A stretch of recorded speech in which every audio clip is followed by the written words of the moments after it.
Welcome to Sputnik, orbiting the world with me, George Galloway. And me, Gayatri. An entire fake news industry moved into action during the last 5 years on Syria, its nature and the challenge it has faced down. Phantom armies of moderate rebels were moved around imaginary chessboards. A secular multi-confessional society was to be placed in the straitjacket of ISIS-type distortions of faith, and the truth wouldn't be allowed to get in the way. In the din of ferocious falsification, it took real courage to stand against the crowd noise. One of the most courageous is on board the Sputnik now. Vanessa Beeley is the daughter of Sir Harold Beeley, KCMG, CBE. That's especially significant because he was the Middle East advisor to Ernie Bevan, the Labour Foreign Secretary, and special envoy to Cairo during the Suez Crisis of 1956. She is herself truly deserving of the title independent journalist. Like Mrs. Eden, your mother had the Nile flowing through her drawing room, so you come from a background of really understanding the Arab world, as I do myself, and so it must have been very frustrating to have lived through this period of ferocious falsification of news around Syria. Absolutely. And I mean, you know, yes, I think the fact that Syria itself has resisted all manner of leverage brought to bear by the US coalition and its client states, both Israel and Saudi Arabia, or the Gulf states as such, we've seen commensurate with that the ramping up of the propaganda and the false narratives in order to, of course, bring to bear this leverage upon the Syrian government, the Syrian army and its allies, particularly the demonization of the said government, which is a repeat spin cycle process. Let's face it, we've seen it in Libya and Iraq. Well, we saw it in '56 with Nasser. Yes, absolutely. Yeah. It is an extraordinary business, though, even by the standards of those who brought us Suez and the Iraq War and so on. The resistance of the Syrian people, their government, their army, and their allies, it belongs, in my opinion, up there with Stalingrad, with Vietnam. It is an absolute epic that this relatively small, middle-sized country has withstood the effective invasion of scores of countries around the world, including the richest and the most powerful. Absolutely. I mean, you know, I think what the colonialists always do is to underestimate the spirit of their enemy. And what we've seen is a secular state, all religions, faiths, sects united in support. I mean, and largely these voices of the majority of the Syrians are airbrushed by colonial media, by the imperialist media in the West. But basically the fabric of the society in Syria is such that they are not fighting necessarily for their president or for their government. What they're fighting for is their way of life, and to maintain the secular way of life, the fabric of that society, the unity of that society. They do not want imposed upon them an Islamic state or an extremist, so-called moderate Islamic state. You know, really those are the only two choices that are being given to them by the US coalition, who, of course, within the region wants a puppet regime that will be compliant with their agenda, their geopolitical agenda, and also for the security of Israel. Well, it tells you something about both sides, that they imagine that the Islamic State, so-called, would be a compliant puppet. Tells you something about the so-called Islamic State and about those who would wish to use it. The conversation we're having now, of course, would be impossible if they had triumphed, because I'm not married to you. She and I could talk, but only if she was covered from head to foot and you couldn't see her lips move. It is monstrous, there's no other word, with a capital M, that Western governments and liberals should have preferred that model to the model that we have actually in Syria. Yeah, it's extraordinary. And I think for me, one of the most profound experiences of my time in Syria was during the liberation of Aleppo. And for me, Aleppo was a microcosm of what is a very important microcosm of what is actually happening in Syria. When Aleppo, which had been misreported for 5 years, the voices of the actual civilians in the terrorist-occupied East Aleppo were never brought to the surface. All that was amplified were the voices of the terrorist and extremist entities that were occupying East Aleppo and torturing and depriving and starving the actual civilians in East Aleppo. But when the liberation happened and we saw the reunification of West with East, we saw Christians and Shia and Sunni, and I don't like using sectarian terms because the Syrian people don't use those sectarian terms. Each one of those Christians or those Shia or those Sunni would describe themselves as as Syrian first and foremost, and then their faith is secondary to their sense of patriotism. But we saw these people come back together and to start to rebuild Aleppo. And so that demonstrated very clearly to me that if this terrorist cancer that has been injected into this country by our governments were removed and the sanctions were lifted, another form of economic terrorism and leverage on the people of Syria and to undermine the Syrian state, we would see the Syrian people resolving this crisis. You see, as you know, I'm a veteran of the Iraq War, or at least a veteran opponent of it. To me, the Syrian crime is even worse than the Iraqi crime. With the knowledge of what actually happened in Iraq, they did it all again in Syria, and for ISIS and Al-Qaeda and people like them. And I think if the public in the West knew what they ought, that would be a very damning verdict on the politicians in the West, don't you? Well, I mean, it's extraordinary, isn't it? I mean, we've seen this creation of a terrorist entity in Libya, and we saw that facilitated by the narratives that took us into basically reducing Libya to rubble, creating the terrorist vacuum and reducing it to a failed state. You know, we won't go into those stories, but you had the Gaddafi supposedly bombing his own civilians.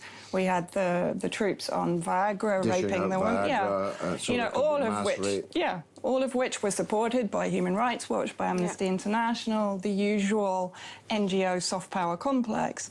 We saw it again in Iraq, Hill and Knowlton, you know, the famous incubator baby story, etc. The weapons of mass destruction. I mean, no other sort of Walt Disney construct has ever been so unreal as that one. And then in Syria, you're right, we have this extraordinary array of narrative that is largely discredited by most independent researchers and analysts, but that runs and runs. And that despite the age of social media. Because that must also add, whilst it supplies the fake news, it must also add to the fact that Syria still stands today, right? Absolutely. And you know, if this is one thing, if President Assad was so disliked by his people. We've had 7 years of a punishing, externally waged war with foreign mercenaries from probably over 100 UN member state countries. We've had economic sanctions that are destroying the infrastructure, that are preventing children getting medicine for cancer. He's still standing. If President Assad goes out into the streets now to see his people, he's mobbed. If he was the sectarian they claim that he is, the largely Sunni army would not be fighting and dying in defense of the state that he's the head of. You've several times mentioned narrative. We can't avoid this. It's deliberate. The journalists who are writing this stuff who organized a boycott of Mother Agnes when she came to London, for example. A Syrian nun had to be boycotted because she was supposedly a mouthpiece for the Assad government. These journalists know the truth. They have to know. They're not fools, so they must be knaves. Yeah, absolutely. And I think, you know, if that will allow me to come on to probably one of the greatest propaganda constructs of this war that was primarily created by the British government, which is the White Helmets. Yeah. And this so-called humanitarian NGO is producing all of the narrative for those media outlets that are very rarely inside Syria, but are relying upon... Because their friends would kill them if they were. Absolutely. If they came into Idlib or if they came into East Aleppo when it was still occupied, they would not have survived. I think Patrick Coburn wrote a very, very good article sort of detailing that fact. So if we go back again to Aleppo, if we look at the narrative that was produced from Aleppo during those 5 years, it never came from the 1.5 million majority in West Aleppo that was government-held and government-protected, but who lost over 11,000 civilians from the mortar fire from East Aleppo, so from the Western-backed terrorists in East Aleppo. The narrative came from East Aleppo, and it came from affiliates of Nusra Front, which included the White Helmets, and from citizen activists that had been produced in Gaziantep, by the way, with money coming in from the UK government, Foreign and Commonwealth Office, Conflict, Stability and Security Funds, and this is proven. They've actually admitted very recently that almost 200 million has gone from this public fund into funding the Syrian opposition inside Syria. So in other words, all of these journalists, media activists who were trained in Turkey and then infiltrated back into Syria to produce the propaganda, and that includes the White Helmets. And this child who's producing reams of books and being hailed by J.K. Rowling. But she can't speak English and she's 7 years old. But not only that, George. I mean, I visited her home in her neighbourhood when I was last in Aleppo in August this year. Her home, her father, her entire family were working for and with Nusra Front and various other extremists, which is Al-Qaeda, inside East Aleppo. He was repairing and maintaining the weapons that were being used to target civilians in West Aleppo. He was, as a qualified lawyer, he was a Sharia court judge for Nusra Front and previously for ISIS when they occupied the eye hospital in East Aleppo. So he was basically deciding who among the Syrian civilians would be executed, tortured, imprisoned, and punished for their loyalty to the Syrian government, the Syrian state, and the Syrian army. So this is the family that is now being entertained in Turkey, in New York. Matthew Rycroft was at a book signing with Bana al-Abed. It's complete child exploitation by our governments. You know, we saw it with Omran, but Omran has been sidelined because suddenly it was exposed that his family actually supported the government. And by the way, it wasn't a Syrian airstrike, it was a mortar attack from Nusra terrorists, Al-Qaeda terrorists. We could go on, Vanessa, yes, I'm sorry. But unfortunately we've run out of time. Consider yourself hugged. You're a hero. Thank you. Coming up next, Venezuela on the rack. Don't miss it.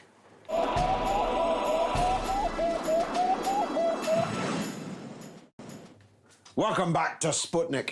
The Venezuelan Foreign Minister was in London this week, meeting the British government and others like us, trying to counter the Syria war levels of fake news about his country.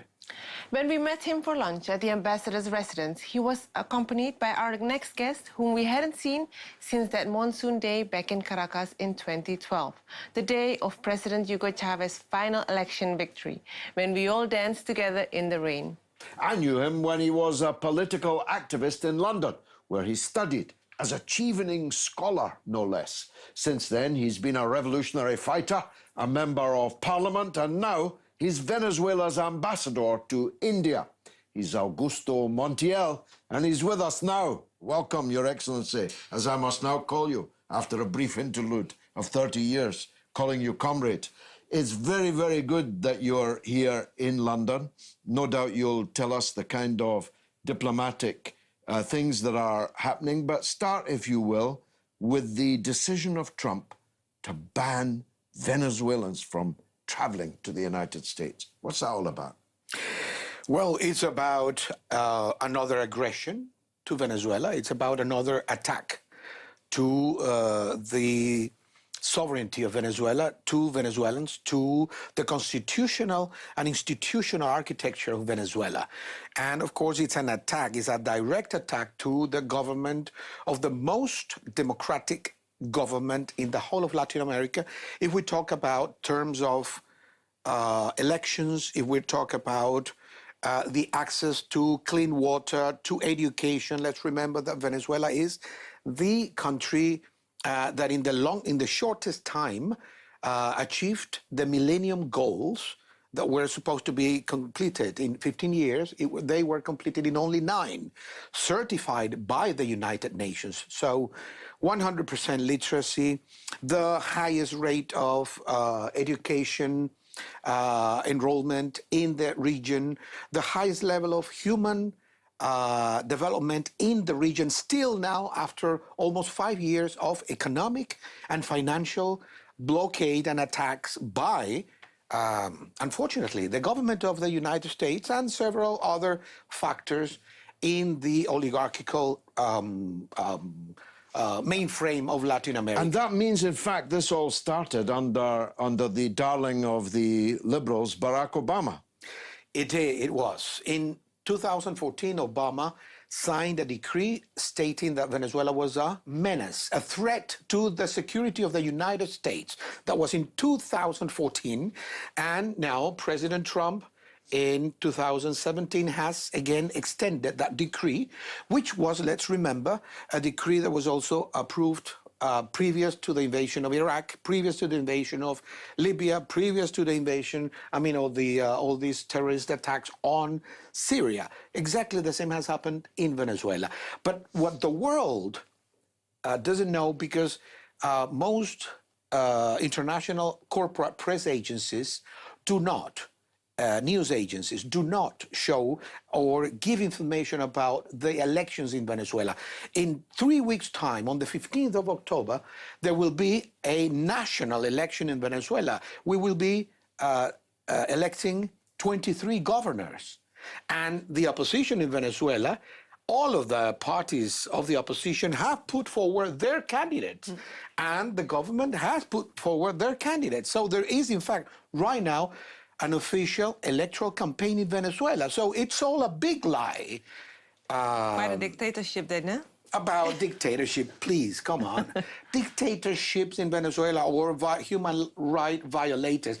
In Venezuela, indigenous people,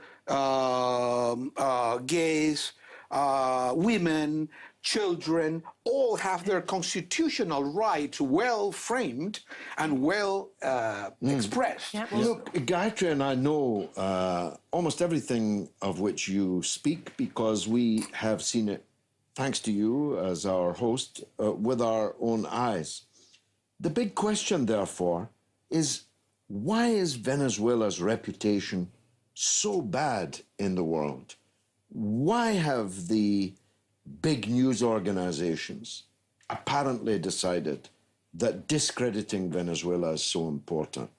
And why have those of us who love Venezuela not been better able to fight back? Well, there is one specific geostrategy element around the world: oil. And Venezuela is the largest oil reserve in the world, not only in the American continent, not only in the southern continents or subcontinents, in the whole globe. The largest oil reserve lies within and underneath Venezuelan soil.